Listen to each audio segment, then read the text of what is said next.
आने वाले कुछ दिनों में आईआईटी जेईई एडवांस का एग्ज़ाम होने वाले हैं, जिसमें बहुत सारे बच्चे एग्ज़ाम में अपीयर होने वाले हैं। तो आईआईटी जेईई एडवांस से रिलेटेड यहाँ पर मैं एक क्वेश्चन रख रहा हूँ, जिसमें आप यहाँ देख पा रहे हैं कि एक डिस्क है कैपिटल आर रेडियस का और कैपिटल एम मास का, और ये एंगुलर वेलोसिटी ओमेगा नॉट से स्पिन कर रहा है। स्पिनिंग एंगुलर वेलोसिटी इसका ओमेगा नॉट है, और इसको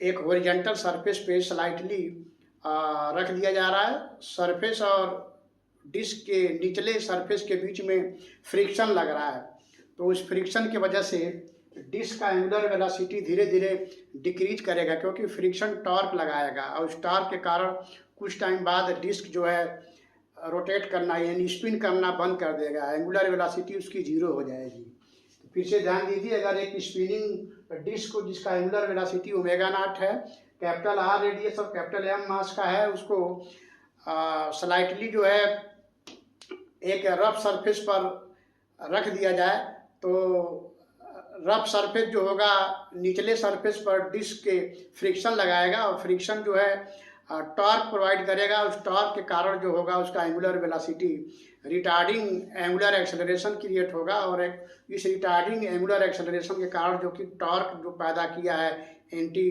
डायरेक्शन में, उसके वजह से वो धीरे धीरे उसकी एंगुलर वेलोसिटी डाउन होगी, और कुछ टाइम बाद जाकर वो स्टॉप कर जाएगा, उसकी एंगुलर वेलोसिटी जीरो हो जाएगी। तो कितने टाइम बाद उसकी एंगुलर वेलोसिटी जीरो हो जाएगी, यही निकालना है यहाँ पर। तो यहाँ पर ये डिस्क है, डिस्क का एक हमने यहाँ पर एक डेमो यहाँ पर बनाया हुआ है। डिस्क के अंदर हम एक एलिमेंट्री रिंग ले रहे हैं, जो कि डीएम मास का है और आर रेडियस का है और डी आर थिकनेस का है। डी आर थिकनेस का रिंग हमने लिया, तो इसका वेट जो होगा डीएम होगा। तो डीएम हम कैसे निकालेंगे? डीएम होगा mass per unit area. Per unit area हो जाएगा पाई आर स्क्वायर, क्योंकि डिस्क का एरिया पाई आर स्क्वायर होता है। तो mass per unit area into इस एलिमेंट्री रिंग का एरिया लेंगे, तो ये हो जाएगा 2 pi r into d r. तो ये हो गया डीएम। इसको हम सॉल्व करेंगे तो ये आ जाएगा एम बाई आर स्क्वायर, यहाँ 2 आएगा 2m by r square r d r. अब इसका हम वेट लेंगे डाउनवर्ड, तो वेट जो इसका डाउनवर्ड काम करेगा डीएम जी जो होगा, डीएम की वैल्यू ये हमने निकाला 2 capital M by r square into r d r into g, ये इसका डाउनवर्ड वेट होगा। और यही वेट सरफेस जो है इसके ऊपर हॉरिजॉन्टली अप डायरेक्शन में नॉर्मल रिएक्शन प्रोवाइड करेगा। तो नॉर्मल रिएक्शन का वैल्यू हो जाएगा 2m by r square g into r d r. अब ये इस वेट के कारण नॉर्मल रिएक्शन बनेगा, और नॉर्मल रिएक्शन के कारण इस एलिमेंट्री पार्ट पर इसके एंगुलर वेलोसिटी जो ऐसे है उसके उल्टा दिशा में ये टॉर्क प्रोवाइड करेगा।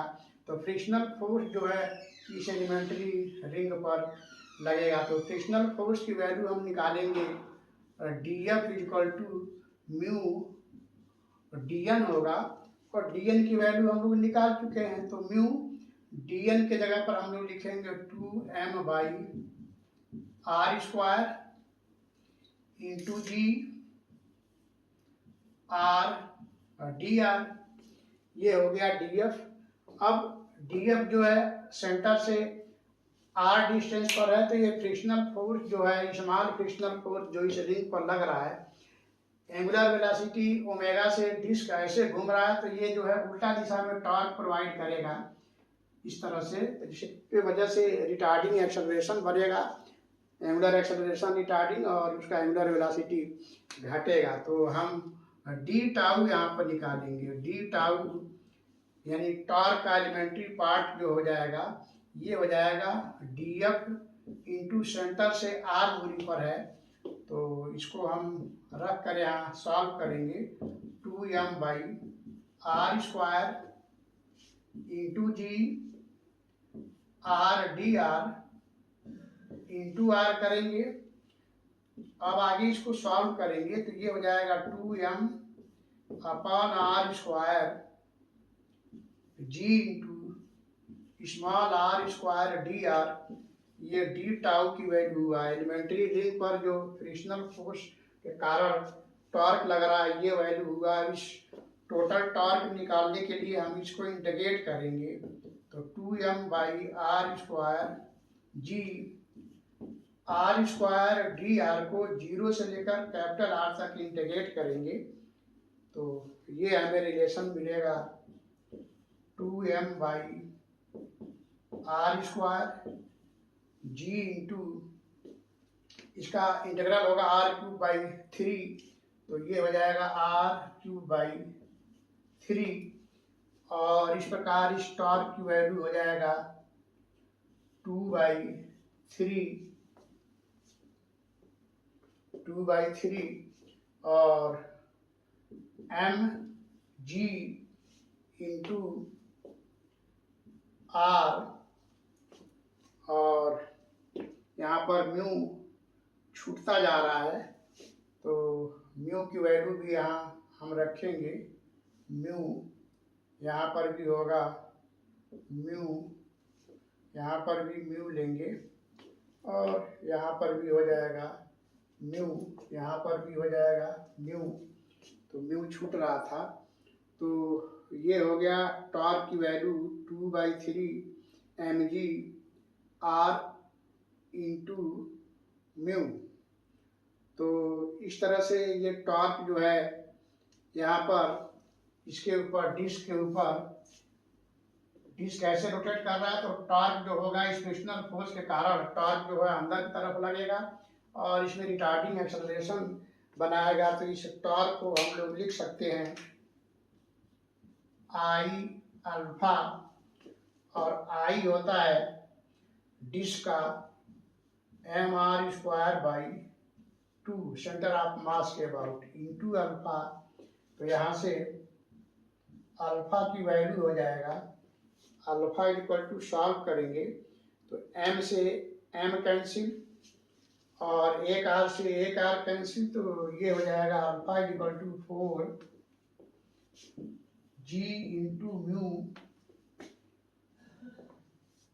Upon 3 r. तो हम यहाँ पे देख पा रहे हैं कि 2 आएगा 4 हो जाएगा, m से m कैंसिल और 4 g into mu upon 3 are हो गया। ये अल्फा हमें पता चल गया। अल्फा निकलने के बाद कितने टाइम बाद ये रोटेशन बंद कर देगा ये निकालने के लिए फाइनल वेलोसिटी होगा initial velocity minus alpha into T, क्योंकि अल्फा रिटार्डिंग है इसलिए माइनस यहाँ पर लिया गया है। तो ये फाइनल वेलोसिटी 0 हो जाएगा, उस टाइम को पता करना है। तो यहाँ हो जाएगा ओमेगा नॉट, अल्फा की जगह पर लिखेंगे 4g mu upon 3r into T. तो यहाँ से t की वैल्यू हम निकालेंगे तो t की वैल्यू मिलेगा हमें t इक्वल टू ये इधर आएगा इसमें मल्टीप्लाई हो जाएगा 3r omega naught upon 4 mu g. इतने टाइम बाद जो है डिस्क अपना स्पिनिंग यानी एंगुलर वेलोसिटी ओमेगा से जो घूम रहा था उसको 0 कर देगा, यानी उसका रोटेशनल एंगुलर वेलोसिटी 0 हो जाएगा। तो इस तरह से अगर किसी डिस्क को ऐसे रफ सरफेस पर already initial spinning angular velocity omega से जब आप रखते हैं तो उसका एंगुलर वेलोसिटी 0 होने में इतना टाइम लगेगा। तो इस तरह के question generally IIT JEE advance में पूछे जाते हैं। तो ये क्वेश्चन एज इट इज तो आ भी सकता है नहीं भी आ सकता है, बट इसके एप्लीकेशन कैसे ये क्वेश्चन सॉल्व किए जाएंगे ये एप्लीकेशन दूसरे सवालों में जो एग्ज़ाम में आएगा उसमें काफ़ी मदद करेगा आपको सॉल्व करने में क्वेश्चंस को। तो तो हम उम्मीद करते हैं कि इसको काफ़ी अच्छे से आपने समझा होगा। तो फिर मिलते हैं नेक्स्ट वीडियो में किसी और क्वेश्चन के साथ। तो इसको आप चाहें तो स्क्रीनशॉट लेना चाहें तो ले सकते हैं। तो इस तरह से क्वेश्चन IIT एडवांस में पूछे जाते हैं। तो फिर मिलते हैं नेक्स्ट वीडियो में, तब तक के लिए